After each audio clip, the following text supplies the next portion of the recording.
we're going to talk about congenital absence of the cruciates, which is a rare diagnosis but does crop up on occasion. And when we see it, it's often syndromic.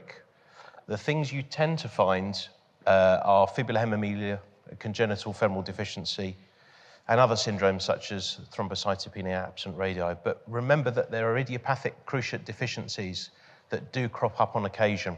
And probably they're a lot more common than we think. They're just not recognized when they come and visit us as clinicians. But when we talk about congenital ligament absence, there's very little to guide us in the published literature.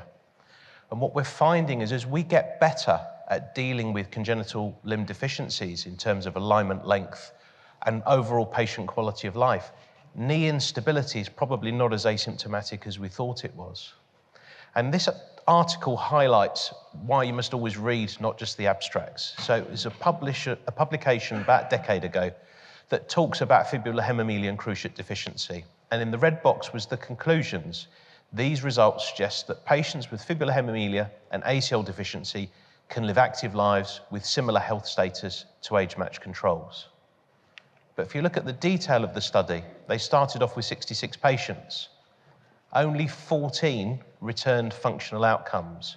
Of those 14, 3 were excluded, 2 because they'd had an above-knee amputation, 1 because they had a knee arthrodesis, which left 11, and of those 11 patients, 5 had had a Symes amputation, and none of those patients had been lengthened.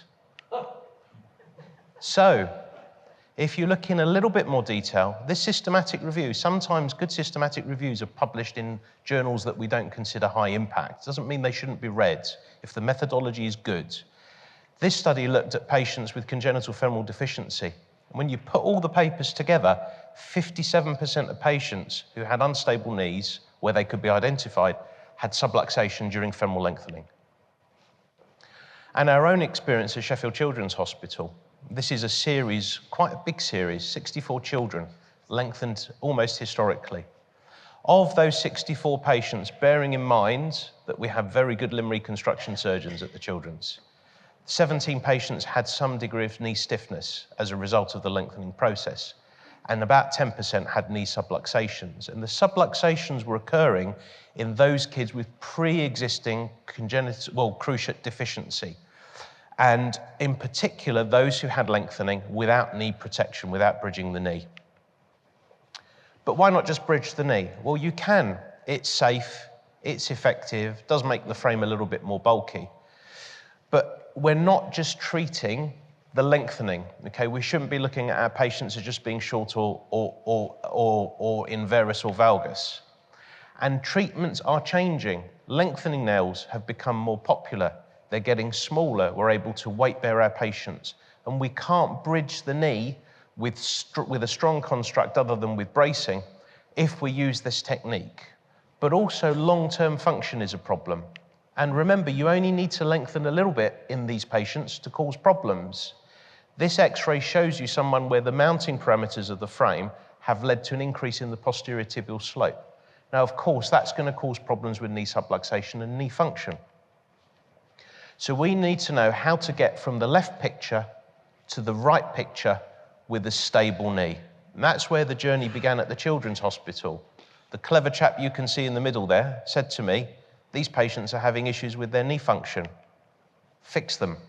Are you here, James? He's somewhere. It's a good thing he's not here, actually. There you are.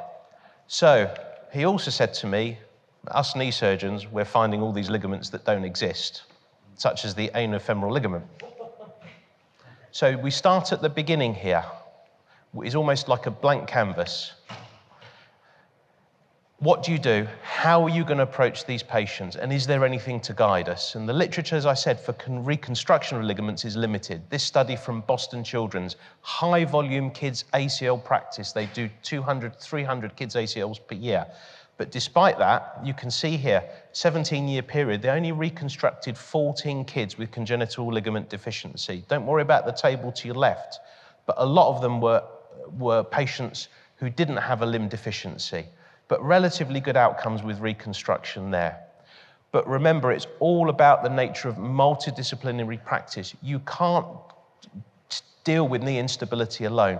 It needs to fit in with the patient's reconstruction plan. At what stage are they going to have lengthening? How many lengthenings? Are you going to do guided growth? Are you going to do contralateral epiphysiodesis? But your team needs to be multidisciplinary or you will fail. You need to have a therapy team that understand the complexity of the problems and are able to give the patient's input. Splinting is a problem, and the surgical team needs to be a mixture, okay? The service at the Children's Hospital is developed around my colleague Fazal Ali, and the support that he puts in is what's allowed us to develop this service. It's because he's a high-volume guy that does a lot of these ligament reconstructions. So when you're assessing your patients now, there is this useful and very simple classification that comes from the guys in Austria, who describe an X-ray classification which gives you a good idea of what deficiency you're going to be dealing with, 1, 2, and 3.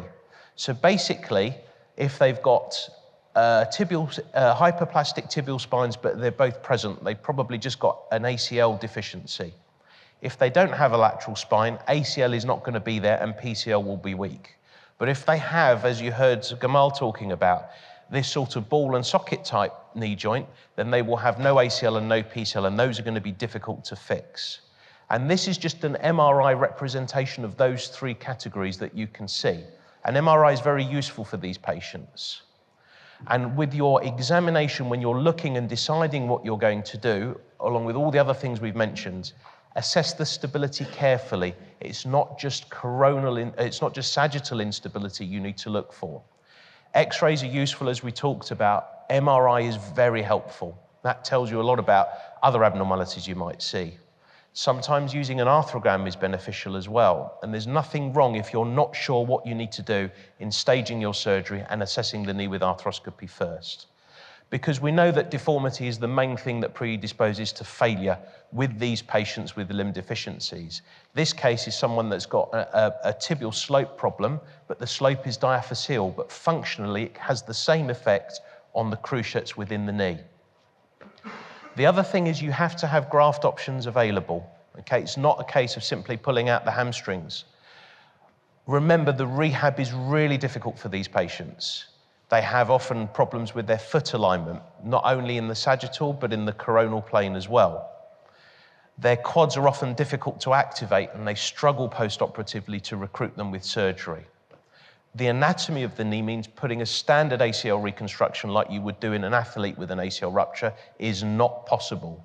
And think about the bracing before you start, because these patients don't fit into the braces that we can get. And when you're doing your surgery, determine if you've got room to put the ligaments in. If you haven't, you'll have to perform a notchplasty, and you always need to do more than you think you do. Is there fixed flexion of the knee? Now, in most cases, it will resolve with knee realignment, but if it's significant, that might be a problem with your rehabilitation and your recovery. And remember, not just the cruciates, think about the other rotatory supports of the knee, which we'll come to a bit later. There are also funny things that you will see inside the knee. This is an arthroscopic video of someone with no ACL and no PCL. But look, they have one meniscus, okay? You can see. And actually, if the video goes on for longer, the meniscus blends into the articular surface of the tibia laterally. So that's going to affect how you put your ligaments in. They often have abnormal plicae within the knee. Condyle is hypoplastic, and the morphology of the tibia is difficult. And then you've got patellofemoral problems thrown in on top.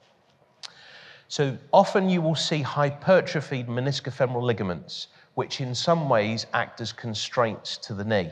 So they're important structures that you should think about before you remove them. And in some cases, the kids who present with ACL deficiency without a limb deficiency, they only come when they're sort of 9, 10 years of age, because these hypertrophied ligaments are no longer strong enough to control the translation of their knees, and then they tear, and that's when they become symptomatic. In terms of grafts, they always have hamstrings, these kids, even the congenital femoral deficiencies. I have actually seen muscle, semitendinosus muscle, all the way down to the pes anserinus in these cases. So sometimes expecting that graft to be suitable for your choice is difficult. Quads graft you can use, but sometimes taking the quads when it's already weak will affect your rehabilitation as well. And sometimes if you're going to use the ITB as your graph for your ACL, it's going to be relatively short if the femur is short as well. Patients rarely consent for contralateral surgery. You all have experience of this when you're discussing epiphysiodesis of the contralateral side for when you're trying to equalize limb lengths. But you should consider having allograft available because sometimes you're going to need to do more than the cruciates.